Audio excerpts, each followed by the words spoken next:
இன்னைக்கு நான் ஒரு ஷாக்கிங் ட்ரூத்தை தான் உங்களுக்கு எல்லாருக்கும் சொல்ல போறேன். பேபிக்கு நம்ம யூஸ் பண்ற டெய்லி யூஸ் பண்ற கிரீம்ஸ்ல என்னென்ன இருக்கு, அதோட ஆபத்துகள் என்ன, அதோட விளைவுகள் என்ன அப்படின்றத இந்த வீடியோ முழுக்க சொல்ல போறேன். சல்ஃபேட்ஸ் அதிகமா சேர்க்கறாங்க, பாரபன்ஸ் அப்படின்னு ஒன்னு சேர்க்கறாங்க. பேபி கேர் கிரீம்ஸ் எல்லாத்துலயுமே, பேபி கேர் கிரீம் இல்ல ஜெனரலாவே ஒரு கிரீம் பண்றோம் அப்படின்னா இந்த மாதிரியான கெமிக்கல்ஸ் எல்லாம் தான் யூஸ் பண்றாங்க. இது எதுக்காகனா ஃப்ரெஷ்னஸ் கொடுக்கிறதுக்காக. லுத்ரேட், சல்ஃபியூரிக் ஆசிட், SLES, SLS இந்த மாதிரிப்பட்ட ஹை டாக்ஸிக்கான ஐட்டம்ஸ் எல்லாம் யூஸ் பண்றாங்க. டாக்ஸிக் அப்படின்னா விஷம். இது விஷம் உண்டாக்குற கெமிக்கல்ஸ். நம்ம பேபிக்கு வந்து ஒரு கிரீம் அப்ளை பண்ணோனே ரொம்ப ஃப்ரெஷ்ஷா இருக்கு, ரொம்ப ஃப்ரெஷ்னஸோட இருக்காங்க அப்படின்னா அதுல அதிகமா பாரபன்ஸ் ஆட் பண்ணிருக்கு அப்படின்னு அர்த்தம். சோ பாரபன்ஸ் நிறைய பாடியில சேர்க்க அது ஸ்கின் கேன்சரா கூட ஆகலாம் அப்படின்னு சொல்லி சயின்டிபிக்கா ப்ரூவ் ஆயிருக்கு. பேபி கேர் கிரீம்ஸ் எல்லாமே எப்படி பண்ணிருக்காங்கன்னு பாத்தீங்கன்னா கெமிக்கலா டெஸ்ட் பண்ணி தான் பண்ணிருக்காங்க, அது இல்லன்னு இல்ல.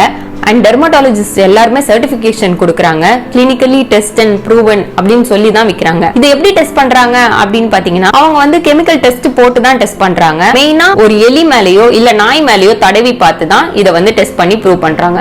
எலியோட ஸ்கின்னோ நாயோட ஸ்கின்னோ ஒரு ஹியூமனோட ஸ்கின்னுக்கு நிகராகாது. இவங்க எல்லாம் வந்து பேபி மேல தடவி பாக்குறது கிடையவே கிடையாது. இதோட அளவு என்னன்னு சொல்லி அதோட டிஸ்கிரிப்ஷன்ல போடுறதுல சில கிரீம்ஸ்ல எல்லாம் வந்து அவங்க இன்கிரிடியன்ஸ்ல மென்ஷனே பண்ணாம அதர்ஸ் அப்படின்னு சொல்லி மொட்டையா போட்டுறாங்க. அந்த மாதிரி அதர்ஸ் அப்படின்னு சொல்லி மென்ஷன் பண்ண கிரீம் உங்க வீட்ல இருந்துச்சுன்னா உடனே குப்பை தொட்டியில போட்டுருங்க. ஏன்னா அவங்க வந்து அவங்க செஞ்ச பொருள்ல என்ன இன்கிரிடியன்ஸ் யூஸ் பண்ணிருக்காங்கன்னே சொல்ல விரும்பல அப்படின்னா அவ்வளவு ஹார்ஷான கெமிக்கல்ஸ் யூஸ் பண்ணிருக்காங்கன்றது தான் அதுல அர்த்தம். சோ விலை கம்மியா கிடைக்குது, குழந்தை வந்து நல்லா பளபளன்னு இருக்காங்க அப்படின்னு சொல்லிட்டு எடுத்து யூஸ் பண்ணாதீங்க. குழந்தைக்கு வந்து ஏதாவது ஒரு டேஞ்சரஸான ரியாக்ஷன் ஆகிறதுக்கு அதுல நிறைய வாய்ப்பு இருக்கு. சரி, அப்ப நான் வந்து கிரீமே யூஸ் பண்ண கூடாதா அப்படின்னா அப்படி இல்ல. சில கம்பெனிஸ் இந்த மாதிரி ஹார்ஷான கெமிக்கல்ஸ் இல்லாம அதை ரொம்ப லோ லெவல்ல யூஸ் பண்ணி தயாரிச்சிருக்காங்க.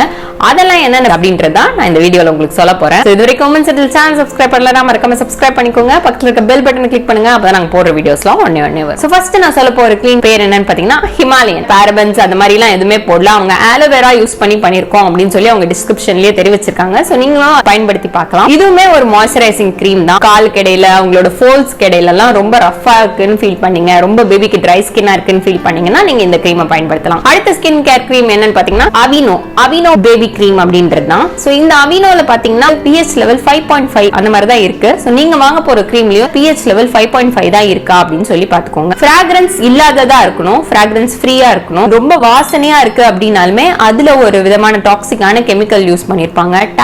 டால்கம் பவுடர் அப்படின்வாங்க. அந்த டால்க்ன்றதுவே ஒரு கெமிக்கல் தான். சோ இந்த மாதிரி கெமிக்கல்ஸ் யூஸ் பண்ணாத ப்ராடக்ட்டா இருக்கான்னு சொல்லி ஒரு நிமிஷம் செக் பண்ணி பாத்துக்கோங்க. aveenoல கம்மியான லெவல் தான் வந்து கெமிக்கல்ஸ் யூஸ் பண்ணிருக்காங்க.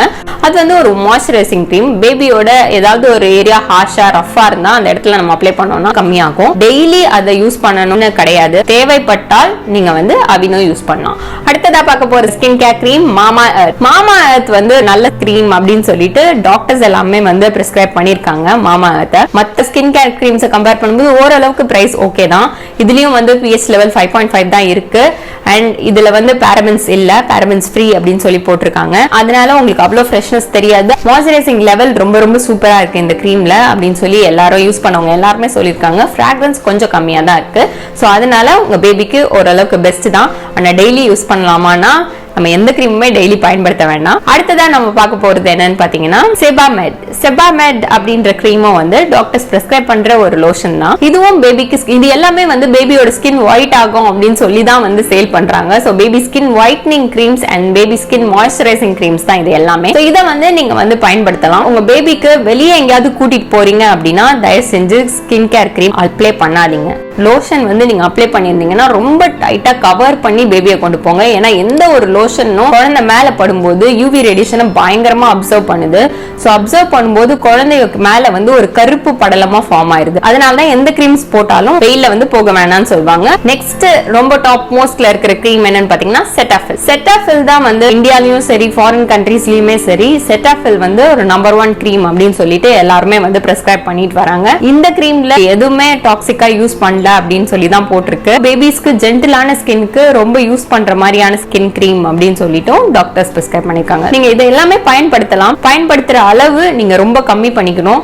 ஏன்னா அளவுக்கு மீறினால் அமிர்தமும் நஞ்சுதான். நீங்க பார்த்து யூஸ் பண்ணுங்க. நம்ம சின்ன வயசுல இருந்தே எதையாவது ஒண்ணு தடவி குழந்தைக்கு ரியாக்ட் ஆகிற மாதிரி வேண்டாம். நீங்க நேச்சுரலா ரைஸ் வச்சே நம்ம வந்து ஸ்கின் கேர் கிரீம் ப்ரிப்பேர் பண்ணலாம். வெறும் அரிசி கஞ்சியும் கீயும் மிக்ஸ் பண்ணீங்கனாலே உங்களுக்கு அழகான மாய்ஸ்சரைசிங் கிரீம் கிடைக்கும். 3 நாள் 4 நாள் ஃப்ரிட்ஜ்ல ஸ்டோர் பண்ணி வச்சு கூட நம்ம பேபிக்கு யூஸ் பண்ணலாம். அதே மாதிரி தேங்காய் பால் யூஸ் பண்ணியுமே நீங்க அழகான கிரீம் ரெடி பண்ணலாம். தேங்காய் பாலை நீங்க எக்ஸ்ட்ராக்ட் பண்ணி நல்லா ஃப்ரிட்ஜ்ல வச்சீங்கன்னா அது கூட கட்டி ஆயிரும். அதை கூட நீங்க வலிச்சு அழகா குழந்தைக்கு உடம்பு முழுக்க தடவி விடலாம். அதுவே நல்ல மாய்ஸ்சரைசிங் கிரீம் தான். இந்த மாதிரி நேச்சுரல் ப்ராடக்ட்ஸா நம்ம வந்து யூஸ் பண்ணும்போது பேபி இன்னுமே நல்லா கலரா க்ளோ ஆவாங்க.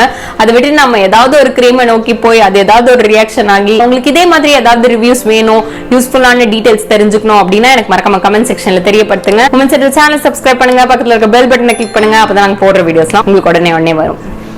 தேங்க்ஸ் ஃபார் வாட்சிங்.